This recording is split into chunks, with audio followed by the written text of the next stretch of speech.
Who in here speaks code, likes to code, is interested in code? Okay, awesome. About a third of the room. Who here is afraid of code? Okay, all right. Who here didn't vote? Oh, perfect. Thank you very much for your honesty. All right, so here's what we're going to do. TalkBox is a platform that makes it really simple to put face-to-face video into any website or application. So we're going to show you just how simple it is. Given that I think most of the room is not code literate, we're not going to dive too deep into the details of what's actually happening at the semicolon level, and we'll keep it at the concept level. So we'll talk about what it takes to build an OpenTalk powered application, and you can see just how quickly someone can get up and started. Oh, I see what's going on. They put my screen on a different, okay, beautiful. I can fix that. Give me 30 seconds. There we go. All my windows are back. Okay, so let's start by just giving everyone a quick view of an OpenTalk powered app. So we have Song in the back of the room. Song, can you wave? We have Dennis in another room getting power. Dennis, thank you for waving. And then I'm publishing there on screen. That's not my best angle, but it's the best we can do right now. If you had to guess, anyone out there, how many lines of code this takes, someone throw out a number. It's more than one. 10, good, okay. Keep going. Y'all have fantastic expectations. Nope, no one's gonna say 100 or 500 or 1,000. Y'all love your developers. Okay, awesome. So I can just show you. The whole thing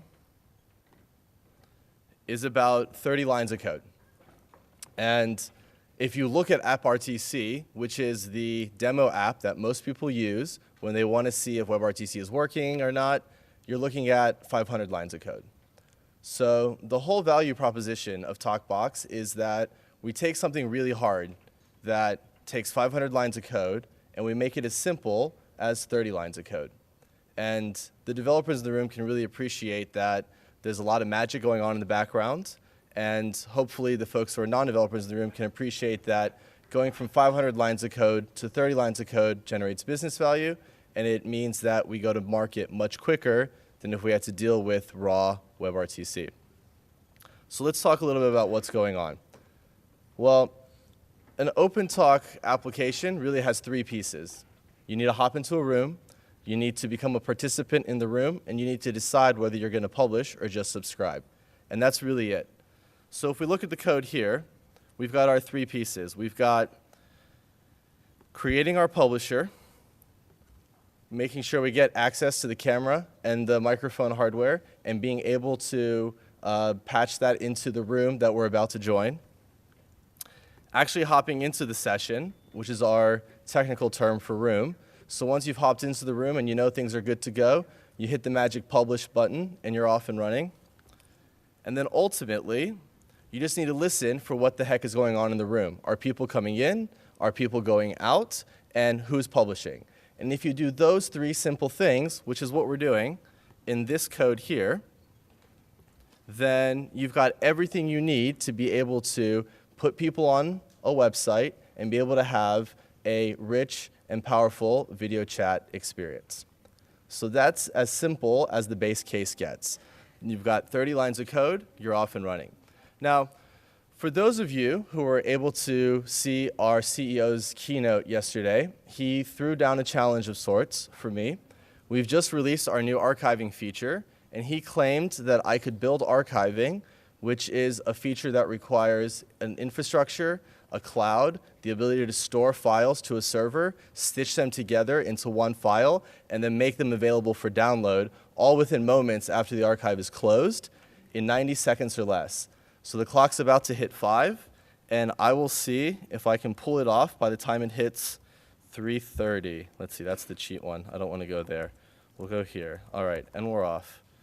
Let me just do one little cheat. Okay. All right, so case. I always get that backwards. Switch. So what I'm doing is I'm saying if someone asks me for a specific action, that action is going to be starting an archive, or that action is going to be stopping an archive, then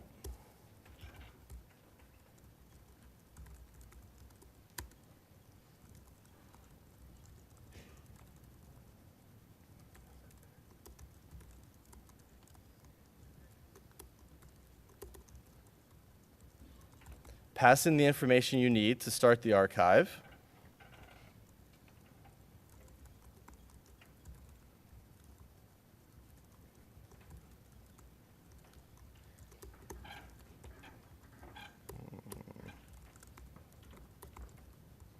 Pass in the information you need to stop the archive, and then return that it worked. And that's it. In 13 lines of code, and I'll show it to you live in just a second, you can add a feature that would require an entire S3 infrastructure and an entire cloud infrastructure, and lets you actually play archives live in a web browser. So let me first jump to an archive, and then I'll join my teammates in an archived session, and we'll see it. So the exact same code that I just wrote for you, it took me about 75 seconds instead of 90, would produce this archive that I made last night. Quite boring. It was just me, about 2 in the morning. That's the generic engineer 2 in the morning face, if I could say so myself. So now, the group of us are in this archive. You'll notice when we join, a little red dot appears letting us know that the session is being archived. All 4 of us are there, me twice because I have 2 tabs open. It's set to stop after 10 seconds, so it stops after 10 seconds. What we're doing in the back end is we're taking those 4 streams, we're stitching them all together so that you still just get one file. You can take that file and upload it to YouTube. You can take that file and throw it away into some storage somewhere, never to be seen again. But if someone calls to your customer support center and says, hey, someone promised me 1 million free minutes, you can always check the archive and see if they actually said that or not. So I think we've given it enough time. We should have one new archive, our OpenTalk archiving demo. And when we play that, there we are.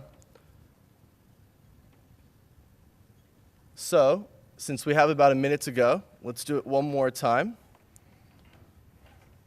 We will,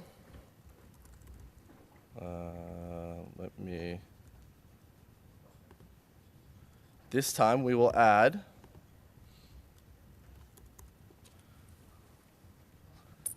a mobile device. It's as simple as having the mobile app. I'm not writing a single line of extra code. The code that I've already written is going to work, assuming that I can connect. Oops. There we go.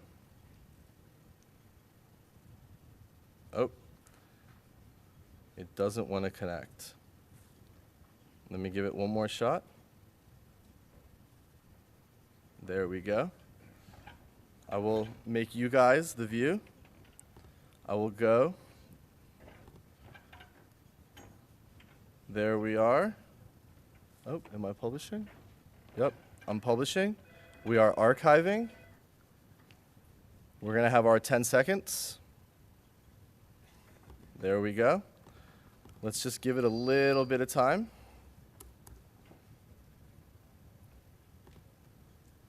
There it is. And as my time runs out, that's okay. The black box in the corner would have been our iOS demo, but live demos have some faults as well. So hopefully you can see there in about 50 lines of code or less, you have an OpenTalk powered application that can do archiving, and you can take that to mobile devices. You can have it in the browser, And if you have any questions, we're at the booth tonight and tomorrow. So thank you very much.